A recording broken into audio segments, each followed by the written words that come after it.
Hi, welcome. I'm Pastor Steve, and welcome to our episode number 3 on the apocalypse, how you can survive and even thrive in the times that are coming very, very soon. Our church is La Viña de Gracia here in La Calera, Colombia, just outside of Bogota. And again, this is episode 3. And if you have not been following us, you might want to go back to the first 2 episodes to get some background, some introduction as to what we're doing and why we're doing. I'm going to get right into the message today and forego a detailed explanation of the introduction and why we're doing, why we're looking at the dispensations first and foremost. But just to let you know, basically we have, as a world, I believe we are going to be facing some very hard times coming up very, very soon. And the church is, in my opinion, not as ready as we need to be for the most part. And there's a lot of misunderstanding, misconception as to what the tribulation and the apocalypse is going to be like. So we're going to get right into this. This is episode 3. This is Trust But Verify, and it's about Noah's Ark. So, excuse me.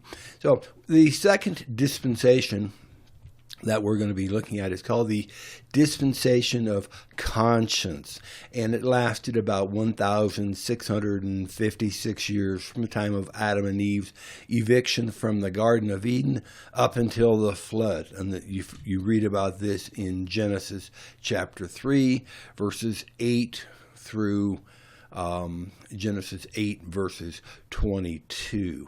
This particular dispensation, and a dispensation refers to the way that God chooses or has chosen to relate to us.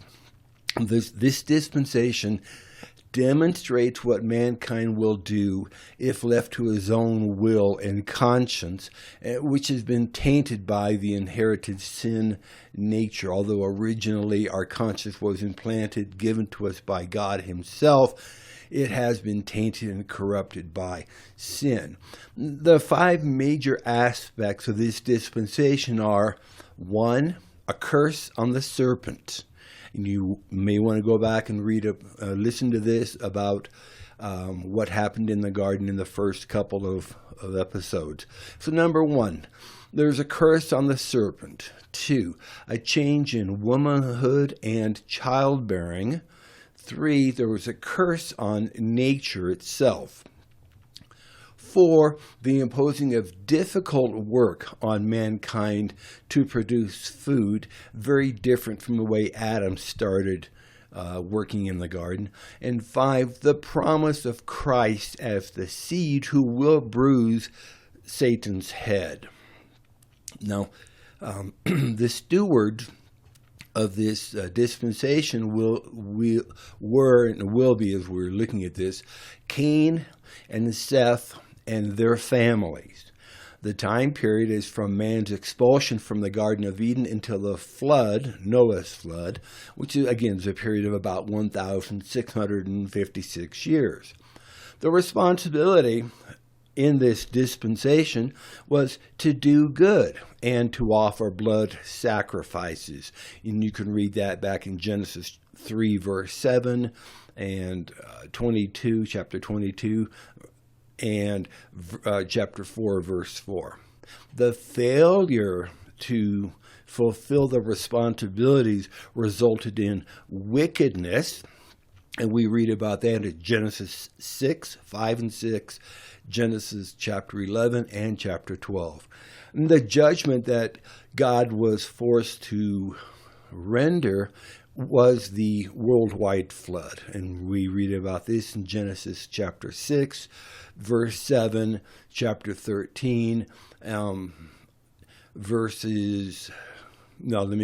Genesis chapter 6, 7 to 13, chapter 7, 11 to 14.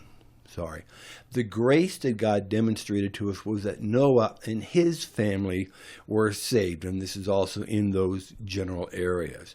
Now, during this dispensation of conscience, mankind only became worse and worse. Guided by his conscience, man was supposed to do good and to approach God by means of a blood sacrifice. And we talked a little bit about the blood sacrifice back in Genesis chapter 4. Now, it was during this time that the first physical death of mankind occurred when Cain killed his brother Abel. God had accepted Abel's animal sacrifice, but not Cain's grain sacrifice. And we read that God reminded Cain that he had options. Now, before the murder, and if you remember in the last episode, we read that the serpent, Satan, convinced Eve that she had no options, and that was not true. But this, and again, God reminds Cain of his options. And before the murder, God warned Cain of impending sin and told him he could still choose to do well. Cain had the opportunity to bring a proper sacrifice after he saw what pleased God. He knew what to do, he just refused to do it. Cain let jealousy cloud his judgment. Now, Cain demanded that God be pleased with his own efforts, Cain's own efforts, and refused to follow God's plan. And this kind of thinking still plagues mankind today as people attempt to approach God on their own terms rather than God's terms. And we're going to read about that in just a second here. So mankind violated his conscience and failed in his responsibility to choose to do right. Apparently, God wanted man to discover he could not let his conscience be his only guide because we have corrupted consciences. Out of all the people that lived during this dispensation, only Abel, Enoch, and Noah were called righteous. And you can read about that in Genesis 5, in chapter 6, as well as in Hebrews 11, verses 2 through 7. Genesis 6 states that the Lord saw how great man's wickedness on the earth had become, and that every inclination of the thoughts of his heart was evil all of the time. So people say, well, I'm basically a good person. According to the Bible, that is not so. The Lord's solution was to destroy man from the face of the earth, along with all of the land-dwelling animals. But in verse 8, in Genesis 6, verse 8, we read that, but Noah found favor, he found grace in the eyes of the Lord. Now, we know that Noah warned his neighbors, his friends, his family, his contemporaries for about 120 years as he built the ark and as the Lord showed his great patience. But God, as the righteous judge, must deal with sin, and judgment was often quick and severe in the Old Testament. His judgment then and his grace within that judgment should tell us something today. 2 Peter chapter 2, verse 4 and verse 9, 2 Peter 2, 4 and 9 says, for if God did not spare the ancient world, but preserved Noah, a preacher of righteousness, with 7 others, when he brought a flood upon the world of the ungodly, then the Lord knows how to rescue godly men from trials and to hold the unrighteous for the day of judgment while continuing their punishment. People today are under the same responsibility as they were from the time of the fall to the time of the flood, with their conscience bearing witness. If nothing else, their conscience bearing witness. And you read this in Romans 2, verse 15. Now, God extended grace to Noah and his family and gave instructions to build the ark and established his covenant with them. God saved 8 people and brought them forth into a new dispensation. Again, Genesis 7:1, 8:1, Hebrews 11:7. Now, the Apostle Peter uses God's grace to Noah as an illustration of God's grace today to us who are saved by faith. Just as Noah and his family were brought safely through the water, we are saved by the sacrificial blood of Jesus Christ. Not the removal of dirt from the flesh, but an appeal to God for a good conscience through the resurrection of Jesus Christ. 1 Peter 3:19, 20, and 21. In other words, to be saved from the flood, the people had to get into Noah's ark. He spent 120 years building and preaching, warning the people, teaching those who would listen, that they had to get into his boat, the boat that God provided, in order to be saved from the pending destruction. Not many did. Obviously, with 8 people, counting Noah, only his immediate family listened. So I wonder how many, as the rain of those people, as the rains came down and the flood waters were rising, tried to get into their own boats. How many tried to save themselves with their own actions, and instead of heeding the instructions and directions and guidance of Noah and what the Lord had been teaching them.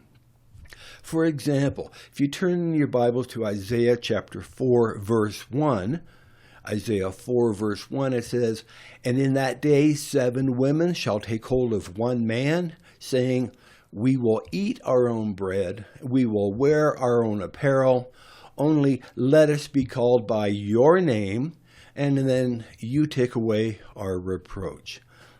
What this is saying, these are people who are saying, we want to be called Christians, but we want to do it our own way. We have our own way of doing things. We have our own food. We have our own clothing. Just let us be called Christians and take away our sin, take away our shame, take away our reproach. And it doesn't work that way. And we're going to talk at another time about Isaiah 4:1. Don't be one of the 7 that say, Lord, Lord, and God says, I never knew you. Excuse me. Noah's Ark was a type and foreshadowing of the Lord's holy church today. The rains came down, the floods came up, and all but 8 people perished. Don't be caught in the floods. Don't be caught in the destructions. The real purpose and the entire focus of this series that we're going through is to lay some foundations and to help you to understand how important it is that not only you have a personal relationship with Jesus Christ, and that you trust in him for everything, but that you be obedient to what he is calling us to do. Think of the church as Noah's Ark, because the Bible does very clearly say, when the Lord comes back, before the Lord comes back, the times will be like in the days of Noah. And we're going to talk more about what that really must have been like, more than just raining. Okay? Don't be left behind. So that's our second dispensation. We'll talk more about that and develop that thought as we go along. The third dispensation is called the dispensation of human government, which began in Genesis chapter 8. God had destroyed life on earth with a flood, saving just one family to start the human race. God made the following promises and commands to Noah and his family. 1, God promised he would not curse the earth again. 2, Noah and his family are to replenish the earth with people. 3, they shall have dominion over the animal creation. 4, they are allowed to eat meat. 5, the law of capital punishment is established. 6, there will never again be a worldwide flood. And 7, the sign of God's promise will be the rainbow. Now, here's part of what happened. After the flood, Noah and his family leave the ark and they start reestablishing human population. But Noah's descendants did not scatter and fill the earth as God had commanded, thus failing in their responsibilities in this particular dispensation. About 325 years after the flood, Noah's descendants, the earth's inhabitants, began building a tower, a great monument to their solidarity and to their pride. There's the Tower of Babel, Tower of Babel, depending upon how you like to pronounce it. Genesis chapter 11, 7, 8, and 9. So God brought this construction to a halt, creating different languages and enforcing his command to populate the earth. The result of this was the rise of different nations and cultures. And from that point on, human governments have been a reality. Now, in this dispensation, the stewards responsible for this dispensation were Noah and his descendants. The period of time for this dispensation came from the time of the flood to the confusion of languages, which is about 429 years. The responsibility of the people in this dispensation was to scatter and to multiply, replenish the earth. The failure and refusal to scatter and the building of the Tower of Babel led to the judgment, which was the confusion of languages. The grace that God demonstrated was that Abraham is chosen, which was the start of the Jewish race. Genesis 12, 1, 2, and 3. So let me ask. I get asked this pretty frequently, and these are some really good questions.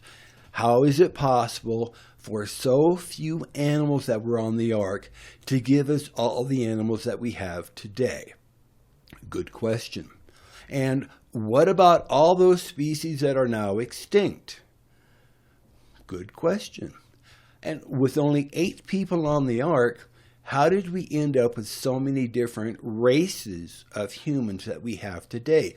The different colors, the different skins, the different hair, the different features. What about the dinosaurs, the giants? Where did they come from? And people ask, they want to know, how big was the ark to include everybody? How many days did it rain? What was rain? How long was Noah and his family actually inside the ark? And these are some really great questions, but that's another study for another time. We're learning about how the Lord has chosen to deal with us. But if you stick around long enough, I will address these questions and more. Now, an interesting note that is often overlooked is found in Genesis chapter 25. Now, I want you to remember the responsibility of the people of Noah's descendants under this dispensation was to scatter and multiply the earth. And the failure, their refusal to scatter, and the building of the Tower of Babel led to the judgment. So take a look at this. The people refused to scatter. And this implies that they had the ability to scatter. Now, the Bible indicates that for a short period after the flood, the earth's continents were all reachable by land. In Genesis, we find a fascinating statement regarding this connection and when that connection was likely lost. The Bible states, "And Eber begat 2 sons." This is in Genesis chapter 10, verse 25. Genesis 10:25. "And Eber begat 2 sons. The name of the one was Peleg, who was born 101 years after the flood. For in his days the earth was divided." This clue reveals that prior to Peleg, the earth's major land masses were not separated, or they were not unreachable by land, but rather the continents could be traversed one to another. In other words, there were land bridges. Now, the connection of the continents by land allowed animals to move into areas that were later separated by water. Now, this is after the flood.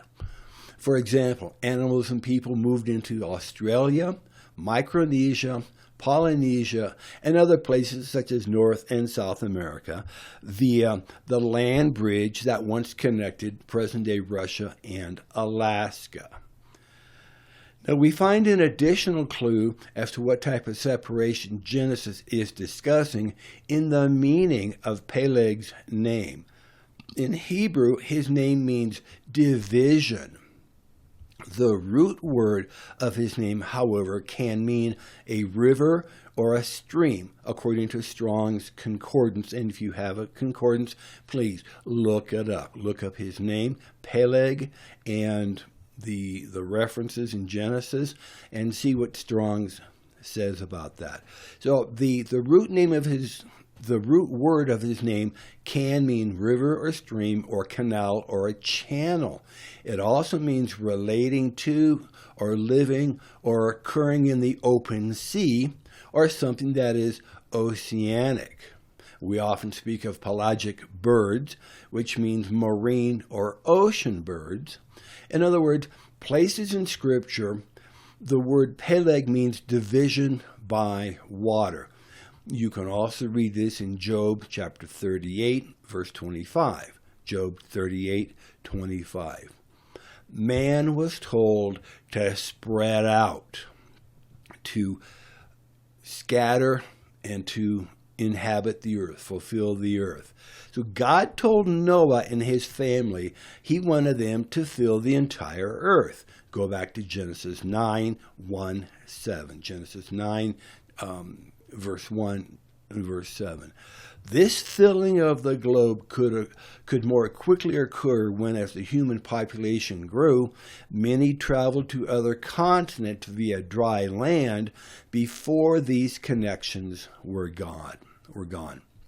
God did not intend for mankind so soon after the flood to concentrate his population in a few choice areas. Yet, we find not long after the flood, mankind is concentrating his population in the land of Shinar so that he could build a high tower. And you read this in Genesis 11. So why did they build the Tower of Babel?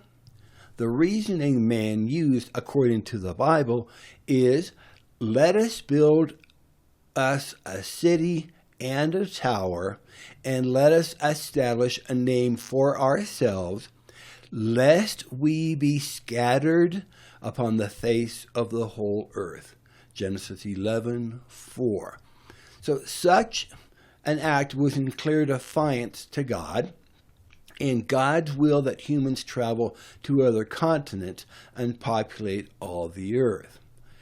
God's solution to man's rebelliousness was to force him to speedily migrate to other continents before rising waters, perhaps the melting of the new polar ice caps. Again, when we go back into pre-flood conditions, and we'll see what the earth was like. But possibly the new ice caps that had formed after the flood were beginning to melt, which would make which would then separate the continents and make travel to them much more difficult. So God had confounded or spun off man's one language into many so that people could not communicate with one another. Then they soon stopped building the tower. They were left with no other option except to scatter. Genesis 11, chapter 9, or chapter 11, verse 9, as they were originally commanded. And we may come back and take a closer look at this at a later time, but I just want you to give that some consideration. So here's an important point I want you to consider. After the flood, God stepped back from directly judging the earth until the second coming of Christ. Thus, a human agency known as civil government was divinely appointed to restrain evil and protect man from his own sinful nature. So sometimes people will ask, how can a holy God allow such and such to happen? Why doesn't God jump in and change things? Well, there's a couple of simple answers to a couple of very complex questions. Essentially, God has done all that he can do. The rest is really up to us to use the tools that he has given us to use. Now, first off, our holy God has given the responsibility of self-government to us via the dispensation of civil government, or the dispensation of human government, just like he did to Adam taking care of the Garden of Eden. It's our responsibility. And if you remember, God did do something about sin. He killed an animal and shed that animal's blood to temporarily atone for the sins of Adam and Eve and their descendants. Secondly, just like in our courts of law, in the courts of heavenly justice, it would be considered an interference of duties to directly interfere with the self-governance edicts that had been given to mankind. It's our responsibility, not God's. However, as you may remember, the Lord did do something about all this mess caused by sin. He gave his only begotten Son, Jesus Christ, to die and shed his blood for our sins, not for his. But it is up to us to appropriate what has been made available to us, because we have been created with a free will to decide and to choose, just like Adam and Eve. When it seems like things are not fair, we need to remember that our God is a holy God and that he is just and fair. He did not cause the problem, sin did, and we are responsible, not God. Noah and his wife and his 3 sons and their wives began to repopulate the earth. Shem would become the father of the Mediterranean region dwellers, and eventually the Jews. The word Semitic comes from the Latin word for Shem. Ham's descendants spread into Africa, and Japheth went into Eurasia. Noah and his family had practical knowledge of the failure under the dispensation of conscience, and God made them responsible to protect the sanctity of human life. Genesis 9, verse 6 says, "Whoever sheds man's blood, by man shall his blood be shed, for the image of God he made man." In this way, God established the orderly rule of mankind for the good of society. Capital punishment is the most potent function of human government, and it presupposes all forms of legislation organization, and enforcement. In Romans 13 in the New Testament, man is still responsible to use this authority to enforce righteousness. In other words, God's command in Genesis 9:6 has not been rescinded.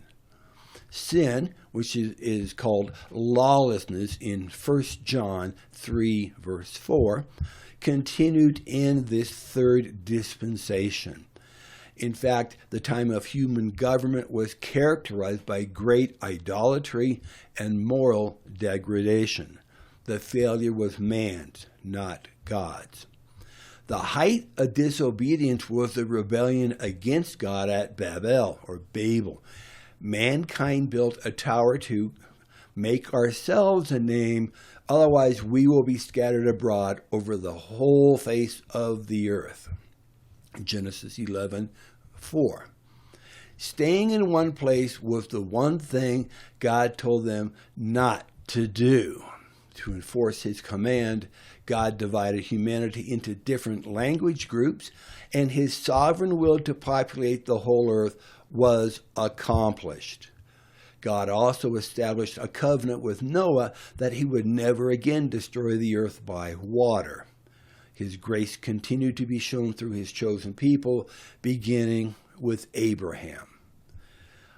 In our next episode, we will be looking at the dispensation of promise and the dispensation of law.